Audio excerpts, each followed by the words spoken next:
CM గారి పక్కన లోకేష్ అన్న పక్కన నేను అది ఎమ్మెల్యేలు మినిస్టర్ల ముందు నేను మాట్లాడగలుగుతున్నాను అంటే నారా లోకేష్ అన్న వల్లే, సీఎం గారి వల్లే. ఎందుకంటే ఆ రోజు నంద్యాల పార్లమెంట్ కడప జిల్లా కన్నా చాలా కష్టం. అందరూ అవమానించారు, ఓడిపోతారు, నంద్యాల ఓడిపోతారు అని చెప్పారు. చెప్తే ఆనాడు సీఎం గారు ఒకే మాట చెప్పారు, నేను నిన్ను గెలిపించబోతున్నాను అని అన్నారు.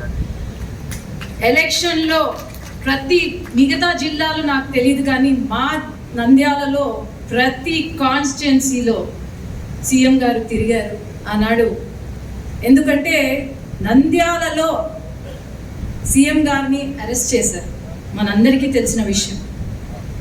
ఎన్నో ఇబ్బందులు పాలు చేశారు. అదే కసితో మేమందరము పనిచేసి ఓడిపోతామనుకున్న నంద్యాలను గెలిపించుకొని 7 నియోజకవర్గాల్లో ఎమ్మెల్యేలుగా గెలిపించుకొని ఈరోజు ఒక అచీవ్మెంట్ మాకు.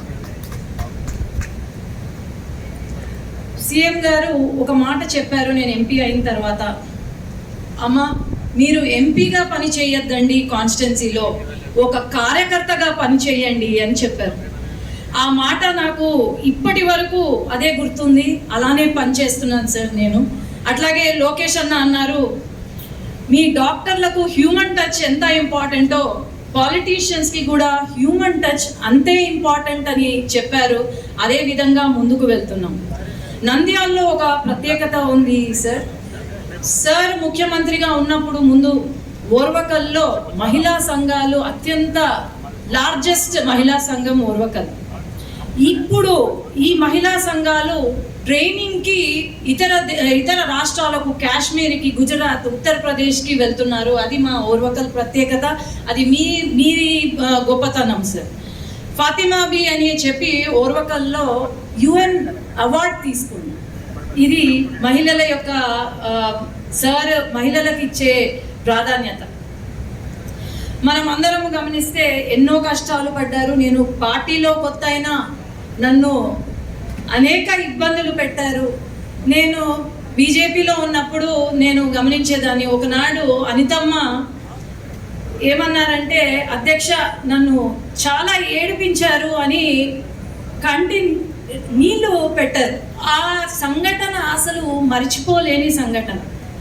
నేను ఒకటే విషయం సార్ కోరేది, నా పైన కూడా కేసులు పెట్టారు. ఆనాడు నేను ఏదో ఒకటి ఎమ్మెల్యే కానీ ఎంపీ కానీ కావాలి అని ఎందుకు కోరుకున్నాను అంటే, నా పైన కేసులు పెట్టి మామూలుగా పిల్లలకు పోలీసులు అంటే భయం.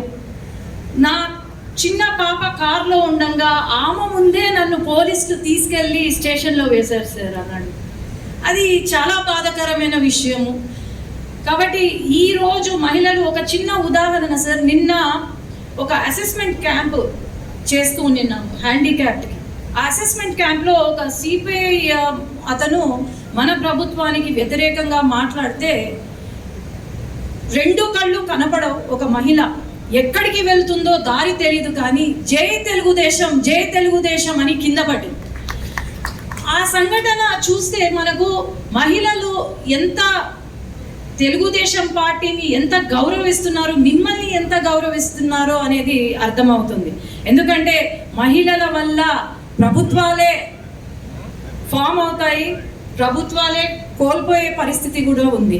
కానీ ఈరోజు మహిళలు మనకు ఎంతో గౌరవిస్తున్నారు తెలుగుదేశం పార్టీని. అట్లాగే ముందు ఎన్నో సంవత్సరాల కాలంగా మిమ్మల్ని లోకేష్ అన్నను ముఖ్యమంత్రిగా చూస్తామని మేము కోరుకుంటున్నాం సార్.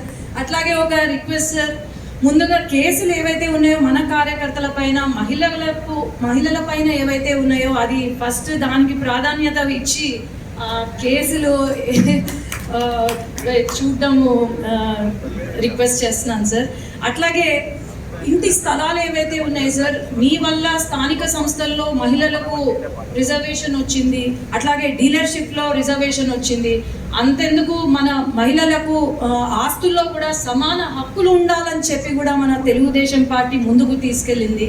కాబట్టి ఆ విషయంలో కూడా మనం గమనిస్తే స్థలాలలో కూడా ఇప్పుడు మహిళలకు కావాల్సింది భద్రత, మహిళలకు కావాల్సింది ఒక కాన్ఫిడెన్స్. ఆ స్థలాలు కూడా మహిళల పేరు పైన మనము రిజిస్ట్రేషన్ చేస్తే అది చాలా బాగుంటుంది సార్. అంతే సార్. ధన్యవాదాలు సార్. నాకు క్షమించండి సార్, నాకు ఇప్పుడే చెప్పారు మాట్లాడమని, నేనేం ప్రిపేర్ అవ్వలేదు. ధన్యవాదాలు.